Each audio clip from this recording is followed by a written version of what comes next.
How to recover deleted WhatsApp chat without backup. Hello everyone, welcome to this channel. I'm Emily and I'm here to help you out today. So without any delay, let's get started. So first of all, make sure you have stable Wi-Fi connection on your device.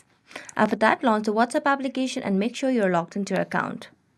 Now, unfortunately, there's no way of recovering the deleted WhatsApp chat if you do not have any backup. So first of all, we have to have a backup in order to recover the WhatsApp chats. So to have a backup, tap on the three dotted lines and then tap on settings. As you tap on settings, scroll down and tap on chats. And as you tap on chats, scroll down and tap on chat backup over here. So here you just need to tap on this backup option and it will start backing up to your particular associated account. So if you do not have a backup, you will not be able to recover your deleted WhatsApp chat. So that's it. Thank you so much for watching this video. If you enjoyed watching it, don't forget to like, subscribe and hit the bell notification for more updates. That's it for today. See you next time.